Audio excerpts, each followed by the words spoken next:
বন্ধুরা, অর্চনা হোম কিচেনে তোমাদেরকে স্বাগত জানাই। আমি আজ তোমাদেরকে দেখাবো পটল দিয়ে রুই মাছের ঝোল বানানো। তো দেখো, প্রথমে আমাদের কেটে রাখা হয়েছে আলু, পেঁয়াজ, কাঁচা লঙ্কা আর আদা বাটা আর জিরে বাটা। তো কড়াইতে তেল দেওয়া হলো আর টমেটো কাটা ছিল। তো তেল দিয়ে পাঁচ ফোড়ন দিয়ে তার উপরে পেঁয়াজগুলো দিয়ে দেওয়া হলো। তো পেঁয়াজ দিয়ে কিছুক্ষণ নাড়া হচ্ছে। আর নাড়তে নাড়তে পেঁয়াজগুলো যখন হালকা শুকিয়ে শুকিয়ে যাবে, মানে চুপসে চুপসে যাবে, গায়ে থেকে তেল ছাড়বে, তখনই এবারে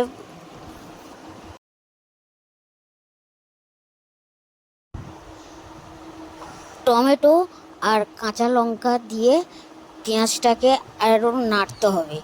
তো টমেটো আর কাঁচা লঙ্কাটা দিয়ে নাড়লে ওর সেন্টটাও খুব সুন্দর হবে। আর টমেটো তো প্রতিটা তরকারিতেই দিলেই তার টেস্ট আলাদা হয়। তো টমেটো আর কাঁচা লঙ্কাটা দেওয়া হলো, দিয়ে নাড়া হচ্ছে। তো দেখো, নাড়তে নাড়তে হালকা তেলটাও ছাড়া শুরু করবে আর চুপসেও যাবে। তো এর স্বাদটাও খুব সুন্দর হবে। আর এই রকম তরকারি, পাতলা তরকারি তো খেতেও ভালো লাগে। আর রুই মাছের ঝোল তো পটল দিয়ে খুব সুন্দর হয়। তো পটলগুলোও কিন্তু ভেজে রাখা। তো পটলগুলো খুব সুন্দর ভেজে রাখা পটল, তো টেস্টও হবে পটল দিয়ে রান্না করলে।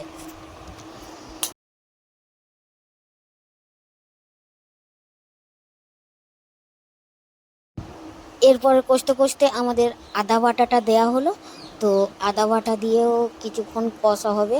আর কষার জন্য একটু জল দেওয়া হলো সামান্য, যেহেতু জলটা না দিলে একদম পুরো শুকনো হয়ে যাচ্ছিল।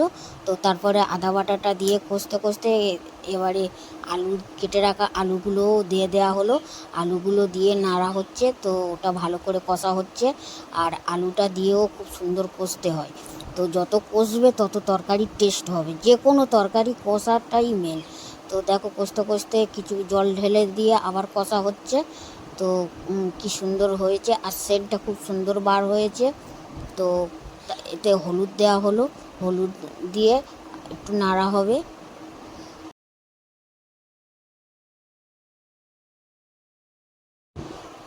হলুদের গুঁড়ো আর লঙ্কার গুঁড়ো দেয়া হলো।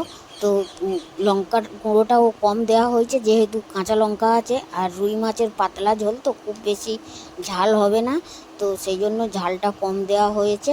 তো তরকারিটার টেস্টও হয় খুব সুন্দর। তো দেখো, এবারে কষতে কষতে হালকা আবার জল দেওয়া হলো, জল দিয়ে কষা হচ্ছে, যেহেতু শুকিয়ে যাচ্ছিলো। তো তার জন্য একটু জল দিয়ে ভালো করে নাড়া হচ্ছে। তো এই রকম করে নাড়তে নাড়তে পটল কটা, ভেজে রাখা পটলগুলো আবার দিয়ে দেওয়া হলো, দিয়ে পটলগুলো দিয়ে কিছুক্ষণ আবার নাড়া হবে। তো তার জন্য কষার জন্য আবার নাড়া নাড়া হচ্ছে। আর কিছুক্ষণ এই রকমভাবে কষতে কষতে আমাদের জলটা ঢেলে দেওয়া হবে। তো দেখো, আস্তে আস্তে জলটা ঢেলে দিতে কত সুন্দর কালারটা হয়েছে, আর খুব সুন্দর একটা গন্ধ বার হয়েছে। তো তরকারির মোমো করছে, পুরো একদম সুন্দর গন্ধ। আর দেখো, তরকারির কালারটা দেখো কত সুন্দর এসেছে। তো এই রকমভাবে তরকারিটা হবে, পাতলা রুই মাছের ঝোল পটল দিয়ে বানানো। তো এর টেস্টটাও খুব সুন্দর, এই দিয়ে ভাত খাওয়া হয়ে যাবে। সত্যি বলছি, ঘরে একবার তৈরি করে খেয়ে দেখবেন এইরকমভাবে পটল দিয়ে। আর আমাদের তরকারিটা ঢাকা দেওয়া হলো। তো ঢাকা দিয়ে কিছুক্ষণ পরে তরকারিটা আবার ঢাকাটা খুলে দেখা হচ্ছে।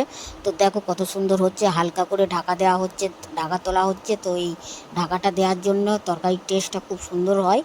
তো দেখো কত সুন্দর আর ফুটছে। আর এটা পুরো উনুনের জালে, আমাদের উনুনের জালে তো রান্না। তো খুব সুন্দর, এর টেস্টটাও খুব সুন্দর। আলুগুলোও পুরো সিদ্ধ হয়ে গেছে। এরপরে আমাদের ভেজে রাখা মাছগুলো ঢেলে দেওয়া হচ্ছে। তো দেখো, মাছগুলো ঢেলে দিয়ে কিছুক্ষণ ফোটানো হবে। আর ফোটানোর পরে তারপরে আমাদের জিরে বাটা আছে, তো জিরে বাটাটাও দিয়ে দেওয়া হবে।